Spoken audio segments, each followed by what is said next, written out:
नमस्कार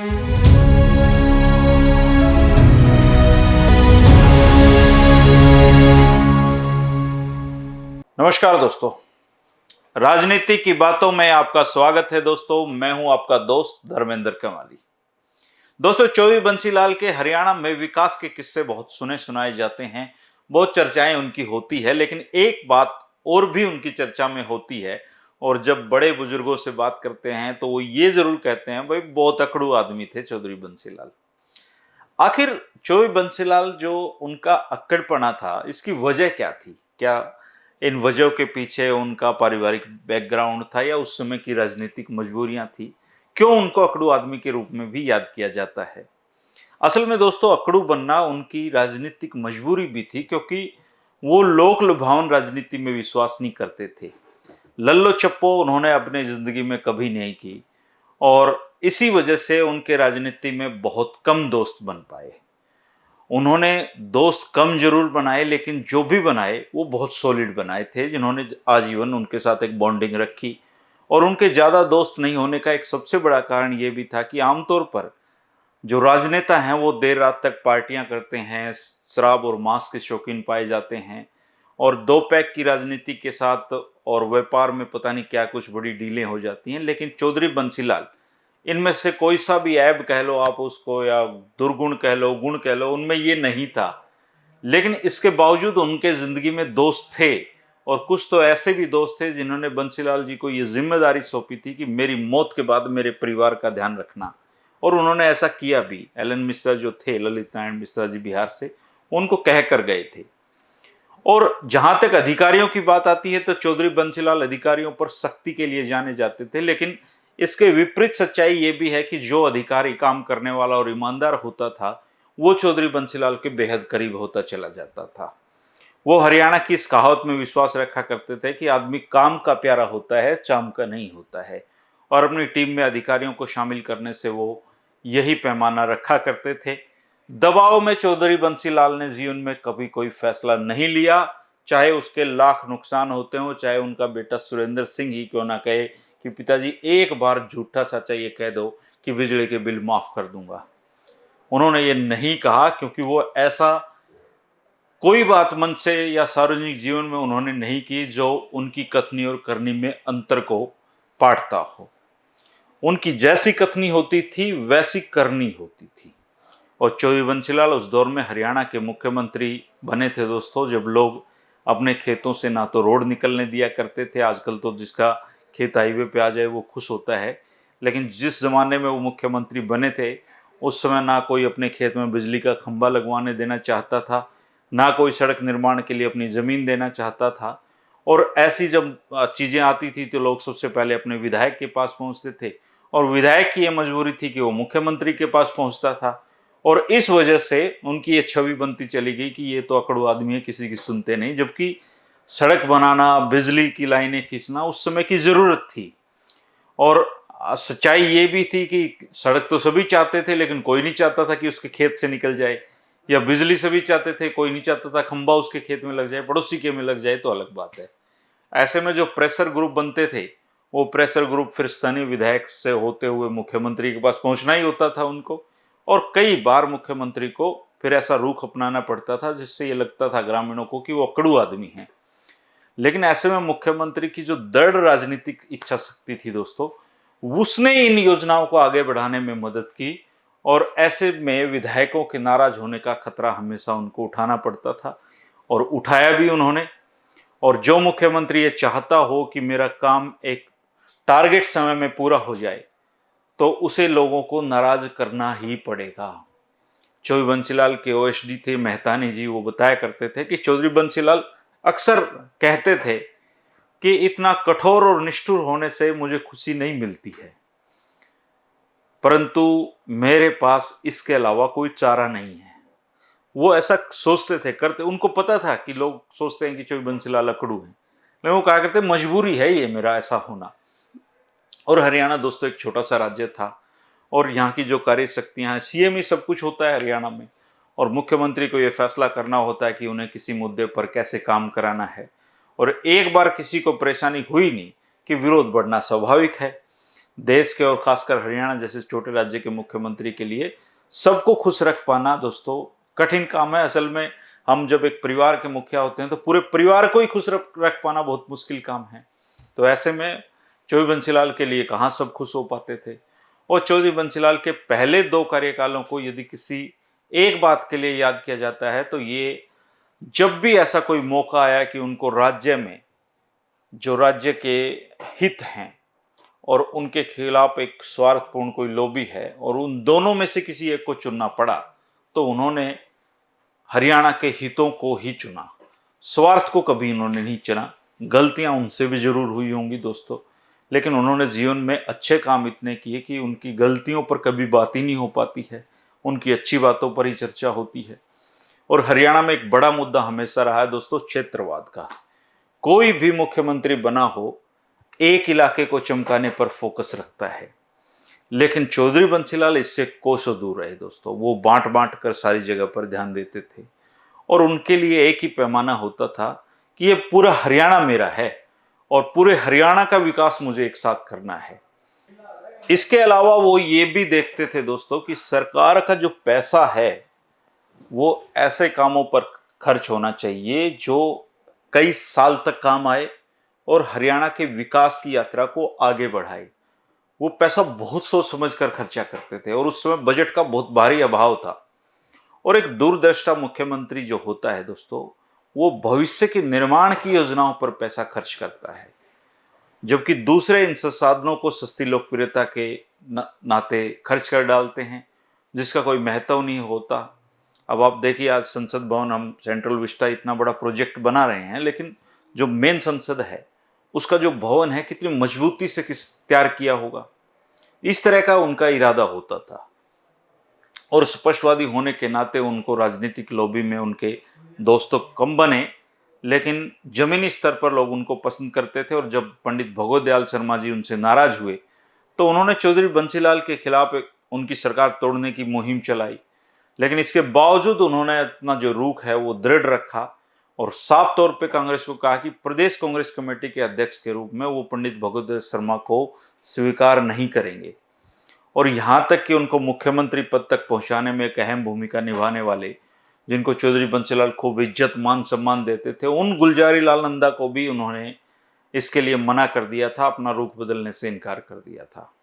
और ऐसी स्थिति में चौधरी बंसीलाल जनसाधारण से समर्थन प्राप्त करते थे और जब भी किसी राजनीतिक मुहिम या नीति बनाने की बात आती थी तो बंसीलाल जी हमेशा इस बात में विश्वास रखते थे कि सरकारी मशीनरी का जो उपयोग है वो बड़ी रैलियां करने की बजाय राजनीतिक ताकत दिखाने के लिए छोटे छोटे समूह में लोगों से बात की जाए। और हमेशा उनका ये फॉर्मूला कामयाब भी रहता था। इसलिए अगर हरियाणा में रैलियों का इतिहास देखा जाए तो बड़ी रैलियां करने के लिए चौधरी बंसीलाल को नहीं जाना जाता था।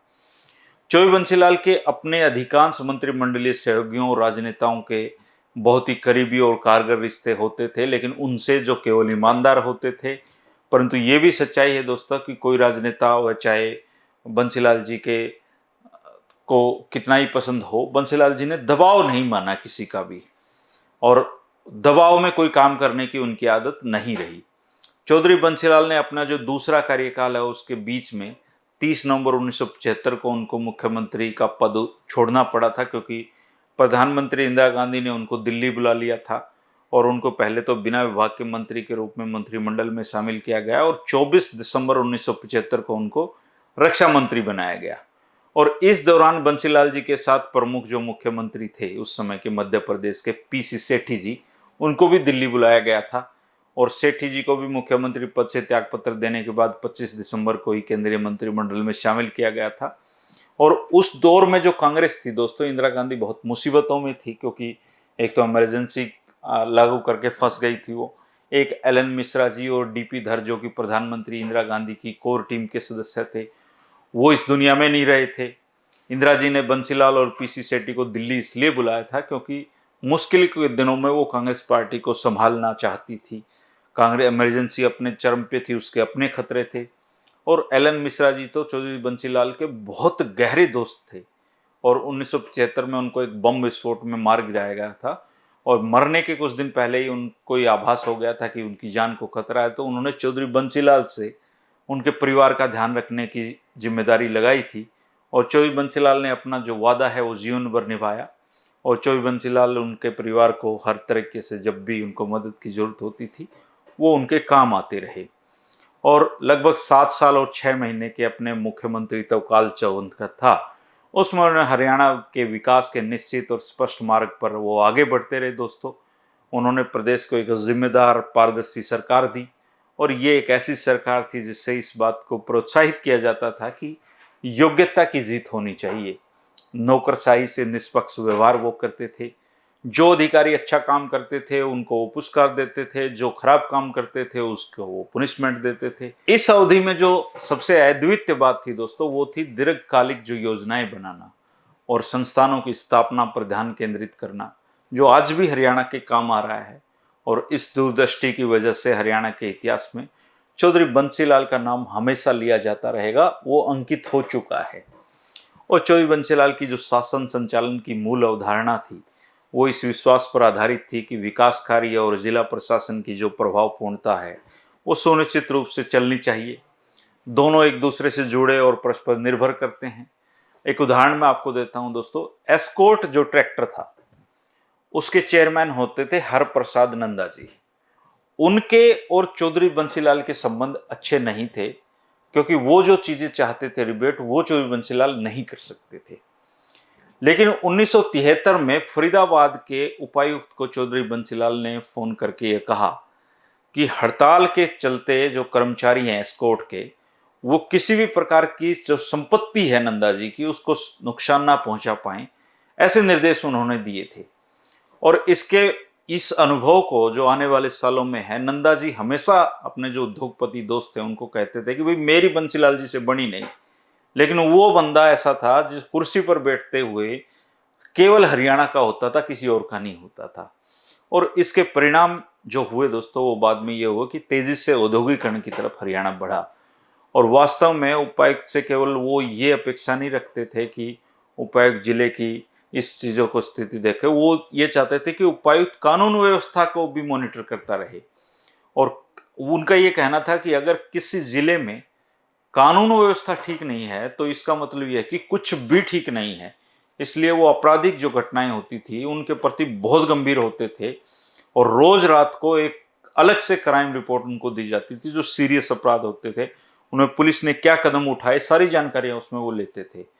और बंसीलाल जी ने पूरे देश में अपनाई जा रही एक सामान्य परंपरा को उस समय तोड़ दिया था, जिसके में ये था कि जिलों के जो उपायुक्त होते हैं, डीसी होते हैं, और वो जो पुलिस अधीक्षक होते हैं वो दोनों समकक्ष माने जाते थे।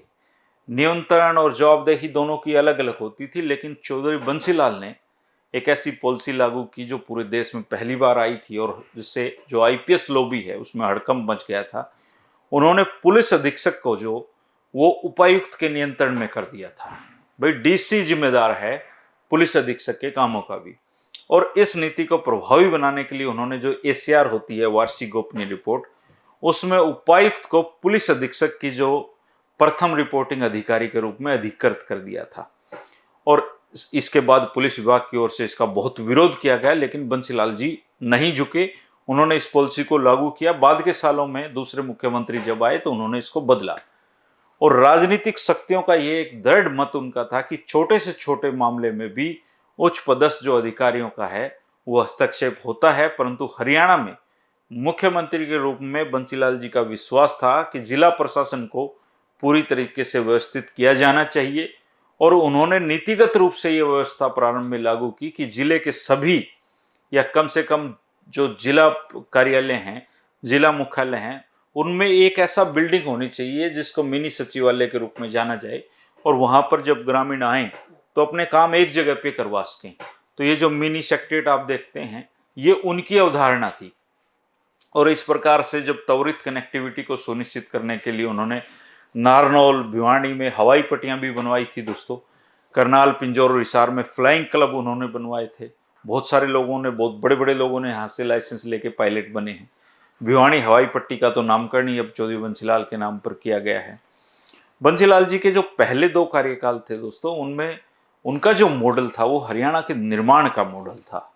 और उनमें सबसे जो पहली और प्रमुख बात मैं समझता हूं दोस्तों, वो ये थी कि अकड़ू कहलाने के बावजूद उन्होंने लोक लुभावन राजनीति को नकारा, जो आज सबसे बड़ी समस्या बन गई है। सुप्रीम कोर्ट भी कह रही है कि ये जो मुफ्तखोरी हम देश के राजनेता हम में पैदा कर रहे हैं, हमारी जनता में, कि मुफ्तखोर का लालच दो और फिर उस पर वोट दो, उसको उन्होंने कभी स्वीकार नहीं किया। और यही बहुत जो बात है, वो बेशक उनका राजनीतिक रूप से नुकसान हुआ हो उनको, लेकिन आने वाली जो पीढ़ियां हैं, अब जो चीज सुप्रीम कोर्ट कह रहा है कि राजनेता ऐसे वादे ना करें जो मुफ्तखोरी के ऊपर हों, तो वो चीज चोई बंसीलाल ने उस समय लागू की थी, क्योंकि वो मुफ्तखोरी में विश्वास नहीं रखा करते थे। वो चाहते थे कि हम सब लोग मिलकर इस देश को बढ़ाएं। भले ही इसके लिए चौधरी बंसीलाल को अकड़ू कहलाना पड़ा, लेकिन चौधरी बंसीलाल कभी झुके नहीं। और जो आदमी झुकता नहीं उसको हम आमतौर पे अकड़ू कह देते हैं दोस्तों। अगर वो राजनीतिक समझौते करते, तू भी खा मैं भी खाऊं, इस नीति में विश्वास करते, तो आज हम उनको किसी और रूप में याद किया करते। आगे आने वाले जो कुछ वीडियो हैं दोस्तों, उनमें कुछ और राजनीतिक बातें करेंगे। एक दो तीन चीजें मैं जरूर करना चाहता हूं इन वीडियो में। एक तो जो उनकी जो उठान योजना थी, लिफ्ट इरिगेशन, उसको मैं थोड़ा तह से जानना चाहता हूं। और एक जो उन्होंने जो मारुति को अपनी जमीन दी थी, उस दौर की क्या कुछ कहानी है उसको मैं बताना चाहूंगा। और भी कुछ किस्से बचे हुए हैं, उनको आपको समेटना चाहूंगा। बहुत सारे साथी कमेंट करके बहुत जानकारी देते हैं, आप सबका शुक्रिया। 3 बजे मुलाकात होती रहेगी। नमस्कार।